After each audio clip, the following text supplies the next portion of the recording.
আসসালামু আলাইকুম সুপ্রিয় শিক্ষার্থীরা, আজকের অনলাইন ক্লাসে তোমাদের স্বাগত জানাচ্ছি। আমি আসমা আক্তার, প্রভাষক ব্যবস্থাপনা, ঢাকা। আজ বিবিএ প্রথম বর্ষের প্রিন্সিপালস অফ অ্যাকাউন্টিং পড়াবো। তো আমাদের সিলেবাসের চতুর্থ অধ্যায় ছিল অ্যাকাউন্টিং ফর মার্চেন্টাইজিং অপারেশন। আমরা গত ক্লাসে যেটা করেছি, টপিকসটা ছিল ইনভেন্টরি ক্যাশ ফ্লো অ্যাজাম্পশন। সেই ক্যাশ ফ্লো অ্যাজাম্পশন আমাদের কয়ভাবে হয় আমরা সেটা আলোচনা করেছিলাম। তো ওখানের মধ্যে ছিল যে আমাদের তিনভাবে ইনভেন্টরিটা আমরা ক্যাশ ফ্লো অ্যাজাম্পশন করি। একটা ছিল লিফো, আর একটা ছিল ফিফো, আর একটা ছিল average method.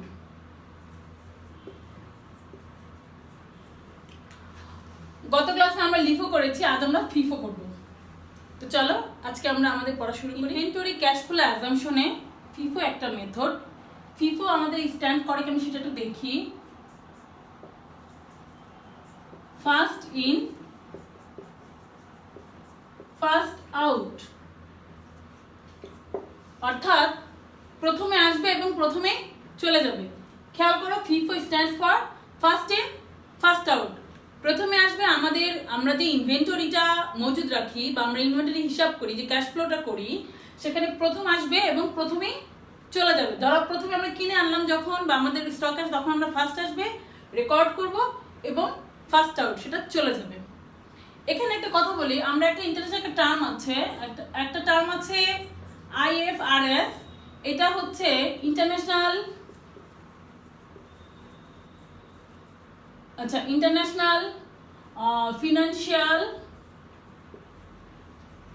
Financial reporting standards. এটা একটা সংস্থা। এই সংস্থা IFRS সবসময় ফিফো মেথডকে, মানে লিফো মেথড কতটা সমর্থন করে, যতটা মানে ফিফো মেথডকে করে। আমরা ধরে নিতে পারি লিফো মেথডটা আসলে ওইভাবে সমর্থন করে না। তো এই ফিফো মেথডটা আমাদের নর্মালি মোটামুটি সব ধরনের প্রতিষ্ঠানে ফিফো মেথডটা চলে। কারণ আমরা যখন ফিফো মেথডের কথা হচ্ছে, আমরা যেই রুলস অনুযায়ী আমরা স্টক করব, আবার সেভাবে যেই অর্ডারে আমরা স্টক করব সেই অর্ডারে আবার চলে যাবে। তো চলো আমরা একটা অঙ্ক দিয়ে এটা আমাদের ক্লিয়ার হয়ে যাবে। সুপ্রিয় শিক্ষার্থীরা, আমরা গত ক্লাসে একটা অঙ্ক করেছিলাম। সেই অঙ্কেতে আমরা কিছু টার্ম দিয়েছিলাম, কিছু ট্রানজাকশন দিয়েছিলাম। আমি এটা আজকে পাশে তোমাদের জন্য সুবিধার জন্য এটা পাশে রেখেছি। আমি একটু তোমাদের সুবিধার জন্য অঙ্কটা আবার করতে চাচ্ছি। অঙ্কটা হচ্ছে rocket company use a perpetual inventory system. আচ্ছা, এখানে কিছু ডাটা আছে। বিলো দ্য ডাটা, ইনভেন্টরি জুনের 1, 2010 ছিল 300 ইউনিট এবং পার ইউনিট ছিল 17.50। পারচেজ জুনের 10 তারিখে 900 ইউনিট @18 টাকা। পারচেজের আরেকটা টার্ম ছিল জুনের 20 তারিখে 1200 ইউনিট এবং সেটা হচ্ছে 18.25 টাকা হারে। আর সেলসের কিছু রেকর্ড আছে, আমি একটু রেকর্ডটা দেখি। সেলসের রেকর্ড হচ্ছে জুনের 8 তারিখে আমরা সেলস করেছি 150 ইউনিট, টাকা দেওয়া নাই। আমাদের জুনের 18 তারিখে সেলস করেছি 600 ইউনিট, এখানেও টাকা নেই। জুনের 26 তারিখে করেছি 1000 ইউনিট। এই হচ্ছে আমার ট্রানজ্যাকশনগুলো, রেকর্ড যেগুলো পেয়েছি। আমাকে রিকোয়ারমেন্ট কি বলেছে আমি একটু সেটা দেখি। রিকোয়ারমেন্ট ছিল এন্ডিং ইনভেন্টরি আন্ডার ফিফো, সেটা আমরা ওটা লিফো করেছিলাম। আজকে আমরা যেটা করবো সেটা হচ্ছে ফিফো মেথডে। আচ্ছা, তাহলে এন্ডিং ইনভেন্টরি বের করবো আমরা FIFO method, under FIFO method এবং কস্ট অফ গুডস সোল্ড বের করবো।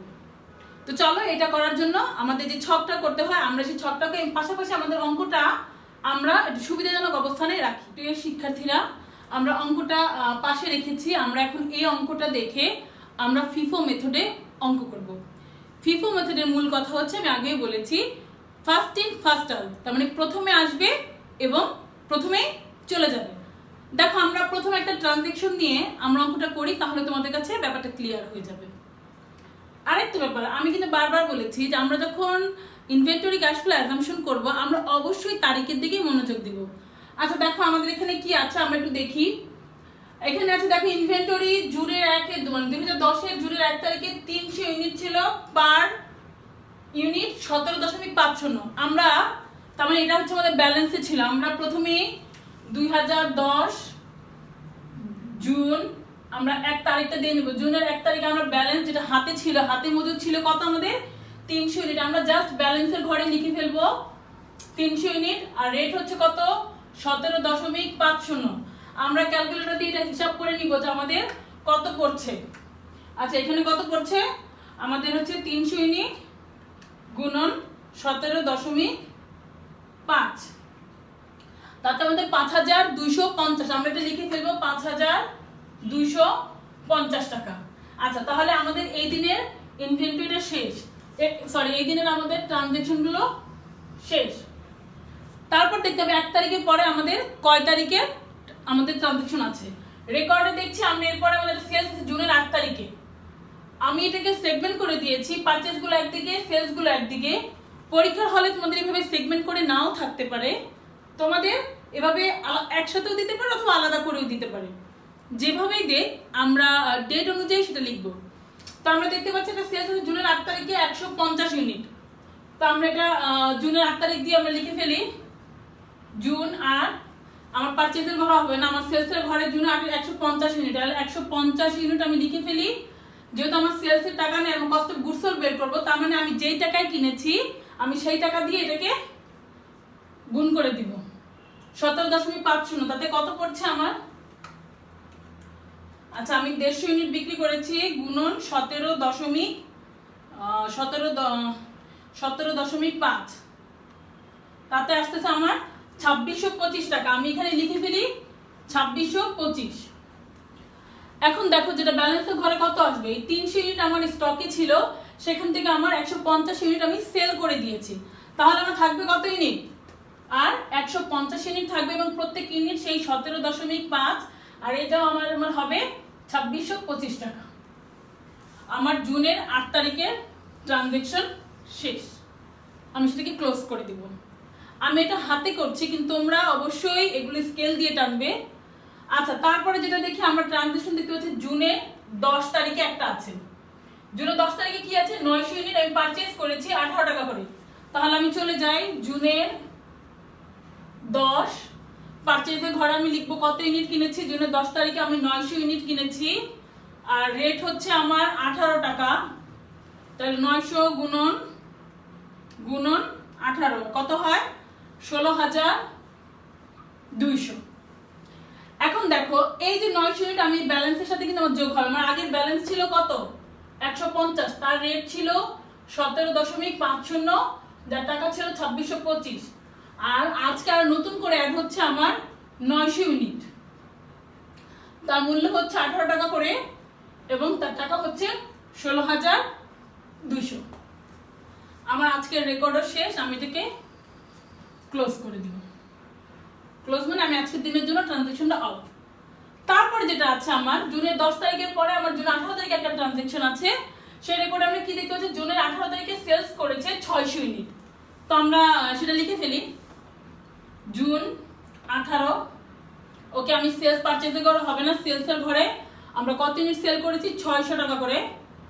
এখন এইখানে একটু ব্যাপার, এই 600 ইউনিট দেখো আমি বলেছি ফার্স্ট কাম, আমি একটু নিয়ে নিচ্ছি তাহলে বুঝতে পারবা। এইখানে আমি 600টা লিখবো না, যদি আমি 600 ইউনিট সেল করি। এখন আমার আছে কত? 150, যার মূল্য 17.5, আর একটা আছে 900, 18 টাকা করে। এখন আমাকে আমার টোটাল স্টক আছে কত? 900 আর 150, তার মানে হচ্ছে 1050, কিন্তু আমাকে বিক্রি করবো 600 ইউনিট। এখন এই 600 ইউনিটের বিক্রিত পণ্যের ব্যয় আমার কত হবে? এই জন্য প্রথমে এখান থেকে আমি 150 ইউনিট নিয়ে নিব। তাহলে আমি লিখি প্রথমে 150 ইউনিট, আমার তার মূল্য 17.50, যার মূল্য আমি 2625, এটা আমাদের এখানে বের করা আছে। আচ্ছা, আর আমাদের বাকিটা হচ্ছে 600 ইউনিট। 600 ইউনিট থেকে 150 ইউনিট আমরা সেল করে ফেলি, তাহলে থাকবে কত? আমার আরো কত দরকার? আরো আমাদের 450 দরকার। এই 900 ইউনিট থেকে আমরা সেই 450 ইউনিট নিব। তাহলে আমরা লিখি 450 ইউনিটের দাম হবে কত? এটা 18 টাকা করে। তাহলে কত পড়ছে? 450 গুণন 18, এটা আমার পড়তেছে 8100। এখন যেটা করার বিষয়, এখন দেখো আমার ব্যালেন্স কত হবে। ব্যালেন্সের ঘরে কত থাকবে খেয়াল করো। অলরেডি 600 ইউনিট আমার চলে গেছে, তার মানে এটা আমার চলে গেছে, এটা আর এখানে স্টকে আসবে না। আর এই 900 ইউনিট থেকে আমার 450 ইউনিট চলে গেছে, তাহলে আর কত থাকবে এখানে? এই 900 থেকে এই 450 আমি এখন বিয়োগ দিয়ে যেটা থাকবে সেটাই হচ্ছে আমার ব্যালেন্স। তাহলে দেখো কত বেরোচ্ছে, 900 থেকে আমরা যদি 450 বিয়োগ দেই তাহলে আসতেছে আমার আরো 450 ইউনিট থাকতেছে।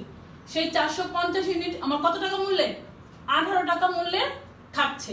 তাহলে 450 গুণন যদি আমি 18 টাকা করে দেই, সেখানে হচ্ছে আমার 8100। আচ্ছা, এইটুকু হচ্ছে একটু বোঝার ব্যাপার। আমি জুনের 18 তারিখের এই রেকর্ডটা, এই ট্রানজেকশনটা আমি আরেকবার বলতে চাচ্ছি। আমাদের জুনের 10 তারিখ পর্যন্ত আমাদের স্টকে ছিল, আমাদের এইটা ছিল আমাদের হাতে ছিল আমাদের 150 ইউনিট 17.50 করে 2625 টাকা তার দাম, আরো ছিল 900 ইউনিট 18 টাকা করে, সেটা দাম ছিল আমার 16,200। এখন এটা বোঝার বিষয়, আমি যখন বিক্রি করব, এখন আমার তারপরের দিনই জুন 18 তারিখে একটা সেল আছে আমার, সেই সেলে আছে আমি 600 ইউনিট বিক্রি করতেছি। এখানে লিখো জুন 18 তারিখে আমার 600 ইউনিট সেলস দেখাচ্ছে। এখন কথা হচ্ছে আমাকে এখানে দুই মূল্যের আমার পণ্য আমার কাছে মজুদ আছে। এখন আমি কোনটা বিক্রি করব? অ্যাকর্ডিং টু ফিফো মেথড আমাকে ফার্স্ট যেটা আসবে সেটাকে ফার্স্টে আউট করে দিতে হবে। এইখানে দেখো আমার প্রথমে কোন পণ্যটা আসছে, প্রথমে আমি রেকর্ড করেছি 150 ইউনিট, মানে এটা প্রথমে ছিল আমার, ঠিক আছে। তাহলে এই 150 ইউনিট আমি সেল করে দিচ্ছি 17 এই টাকা ধরে আমি লিখে দিচ্ছি 2625 টাকা আসে, এবং 600 ইউনিটের মধ্যে 150 চলে গেলে মানে আরো 450 ইউনিট আমাকে বিক্রি করতে হবে। এই 450 ইউনিট আমি বাকি যে 900 ইউনিট ছিল 18 টাকা মূল্যে আমি রেকর্ড করেছিলাম, আমাদের স্টকে ছিল, সেটাও আমি 450 ইউনিট আমি 18 টাকা করে সেল করে দিচ্ছি। আমার মনে হয় এই যে সেল দেখো, এই দুটা মিলে কিন্তু আমার এখন 600 ইউনিট হয়েছে। তার মানে কি আমি 600 ইউনিট সেল করে দিয়েছি দুইটা মূল্যে। আমি আমার রেকর্ড বই অবশ্যই দেখো 17.50 এই রেকর্ডে বিক্রি করেছি, আর 450 ইউনিট করেছি 18 টাকা মূল্যে, সেটা আমি লিখে দিছি। এখন হচ্ছে আমার ব্যালেন্স কত থাকবে। এখন এই দেখো আমি এই যে আমার টোটাল এখানে ছিল 1050, তা থেকে যখন আমরা 600 ইউনিট সেল করে দিয়েছি তখন আমার আছে 450 ইউনিট, এবং সেটা হচ্ছে 18 টাকা দামেরই আছে, এবং সেটা মূল্য হয়েছে 8100। আজকের দিনে জুনের 18 তারিখে আমাদের এন্ডিং ইনভেন্টরি হচ্ছে 8100 টাকা, এবং তার 450 ইউনিট, যার প্রতিটা ইউনিটের দাম হচ্ছে 18 টাকা করে। আমার মনে হয় যদি এইটুকু বোঝো, এইটুকু যদি বুঝতে পারো, তাহলে ফিফো মেথডে সমস্যা নেই। লিফোতে আমরা যেটা করেছি, লাস্টে যেটা আসছে সেটা আগে সেল করেছি, মানে লাস্ট থেকে যেটা লাস্টে আসছে লাস্ট ইন ফার্স্ট আউট, মানে প্রথম শেষের দিকে আসছে প্রথমে চলে গেছে। ফিফোতে হচ্ছে প্রথমে যেটা আসবে সেটাকে প্রথমে এটাকে চলে যেতে হবে। আচ্ছা ঠিক আছে, আমরা আরেকটা এর পরের ট্রানজাকশনটা আমরা করি, তাহলে আমাদের হয়ে যাবে। জুন 18 তারিখে পরে জুনের 20 তারিখে একটা ট্রানজাকশন আছে আমার, আমি পারচেজ করেছি 1200 ইউনিট 18.25। তো আমরা লিখি সেটা জুন 20 পারচেজের ঘরে আমি লিখবো 1200 ইউনিট, তার দাম হচ্ছে 18.25। এই যেমন এই টাকাটা হবে 1200 গুণন 18.25, তাতে হচ্ছে 21,900। আচ্ছা, আর আমার এই ঘরে যেহেতু কিছু হবেই না, এটা কিন্তু তোমরা লিখবা না, এখানে আমি পাশে তোমাদের বোঝানোর জন্য দিয়েছি। আচ্ছা, এখানে এখন ব্যালেন্স আগে ছিল আমার 450, সেটা ছিল 18 টাকা করে, 8100 টাকা ছিল তার দাম, এবং আজকে যেটা কিনলাম নতুন 1200 ইউনিট, সেটা আমার এখানে এখন চলে আসবে। আমার হাতে আছে আরো 1200 ইউনিট, সেটার দাম হচ্ছে 18.25 টাকা করে, তার দাম হচ্ছে 21,900। খেয়াল করো, জুনের 20 তারিখ শেষে আমার এন্ডিং ইনভেন্টরি হচ্ছে 21,900 টাকা। এন্ডিং ইনভেন্টরি 21,900 আর 8,100, দুইটা মূল্যের আছে আমার এখানে। টোটাল ইউনিট হচ্ছে 1200, আর 1200 ইউনিট আছে 18.25 টাকা মূল্যে, যার মূল্য 21,900, এবং 450 টাকা মূল্যে 450 ইউনিট 18 টাকা পার ইউনিট মূল্যে 8,100। এটা হচ্ছে আমার এখন এন্ডিং ইনভেন্টরি। স্টকে আমার দুইটা মূল্যের এতগুলো পণ্য আছে। পরের ট্রানজাকশন কি আছে, আমার 20 তারিখে ট্রানজাকশন শেষ, তারপর আরেকটা ট্রানজাকশন আছে 26 তারিখে, আমরা সেটা দিয়ে করে ফেলি। 26 তারিখে জুনের 26 তারিখে আমার সেলস দেখিয়েছে 1000 ইউনিট, আমরা ওটা লিখে ফেলি। জুনের 26 সেলসের ঘরে আমরা যাব, যেটা কস্ট অফ গুডস সোল্ডে যে আমরা লিখবো 1000 ইউনিট। এখন দেখো 1000 আমরা লিখবো না, সরি, এই 1000 ইউনিট আমি সেল করব। আমার এখানে দুই ধরনের পণ্য আছে, একটা হচ্ছে 450 ইউনিট, আর একটা হচ্ছে 1200 ইউনিট, কিন্তু তাদের দামের কিন্তু মূল্যে ভেরিয়েশন আছে। 450 ইউনিট কিনেছি আমি 18 টাকা মূল্যের, তো আমি যদি 1000 ইউনিট বিক্রি করবো, তাহলে প্রথমে আমি 450 ইউনিট নিয়ে নিই। সেটা হচ্ছে 18 টাকা করে, তার দাম 8100। এখন খেয়াল করো, 1000 ইউনিট আমি সেল করেছি, তার মধ্যে 450 ইউনিট সেল করেছি 18 টাকা মূল্যে, এবং বাকি থাকবে আমার কত, 1000 থেকে যদি আমি 450 বিয়োগ দিই 550 ইউনিট হবে। এই 550 ইউনিট আমি নিব হচ্ছে এখান থেকে, এই 1200 ইউনিট থেকে। তাহলে 1200 ইউনিট থেকে যদি 550 ইউনিট নিয়ে নিব এবং তার মূল্য হবে 18.25 করে, তাহলে 18.25 দেখি কত পড়ে। 550 গুণন 18.25, তাতে আমার আসতেছে হচ্ছে 10,037.5, 10,037.5 আসতেছে। আচ্ছা, এবার ব্যালেন্স কত থাকতেছে আমরা সেটা দেখব।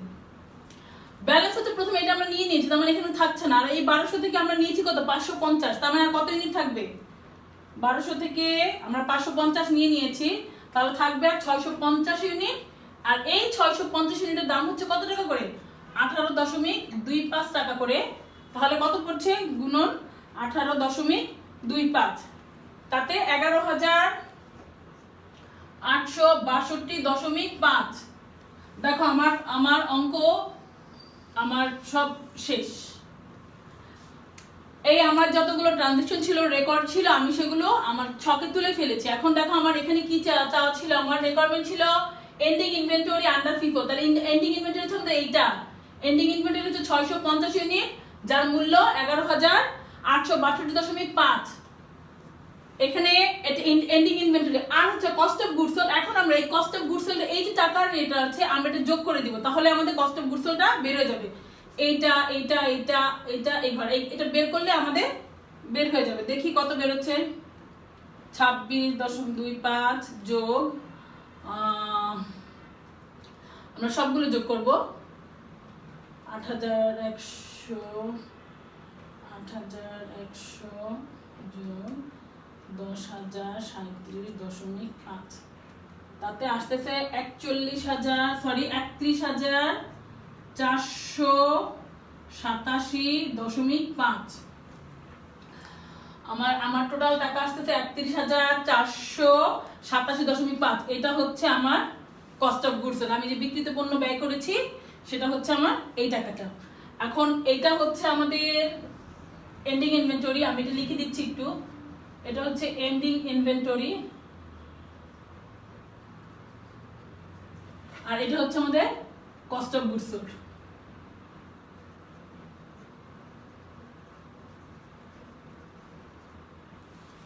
তাহলে আমার দুইটা টাকা আমরা রিকোয়ারমেন্ট পেয়ে গেছি। রিকোয়ারমেন্ট এ লিখে আমরা লিখবো এন্ডিং ইনভেন্টরি আন্ডার ফিফো, ওই যে ওই টাকাটা লিখে দিব, এবং রিকোয়ারমেন্ট 2 দিয়ে দিব কস্ট অফ গুডস সোল্ড, টাকাটা আমরা দিয়ে দিব। প্রিয় শিক্ষার্থীরা, আমি আশা করি ফিফো মেথড খুব ইজি হবে। তোমরা বাসায় একটু প্র্যাকটিস করলে এবং আমার কথাগুলো যদি শুনে থাকো, আমার মনে হয় না খুব বেশি সমস্যা তোমাদের হবে। আচ্ছা, আমি মনে হয় একটু সরে গেলে তোমরা অঙ্কটা হয়তো দেখতে পাবে। আচ্ছা, এখানে আমি এই অঙ্কটা নিশ্চয়ই তোমরা দেখতে পাচ্ছ। যাই হোক, তো বাসায় তোমরা ভেবে প্র্যাকটিস করবে, আশা করি অঙ্কটা তোমাদের কাছে খুব ইজি মনে হবে। আমাদের আরেকটা মেথড থাকবে, আমরা গত ক্লাসে লিফো করেছি, আজ ফিফো করলাম, এবং আমাদের আরেকটা ক্লাস হবে এভারেজ মেথডে। আমরা সেই এভারেজ মেথডটা নেক্সট ক্লাসে করব। সুপ্রিয় শিক্ষার্থীরা, আশা করি এই ক্লাসটি তোমাদের জন্য উপকার হবে এবং তোমরা বাসায় প্র্যাকটিস করবে এবং এটা পারবে। তোমাদের মঙ্গল হোক, তোমাদের জন্য অনেক অনেক শুভকামনা। সবাইকে আসসালামু আলাইকুম।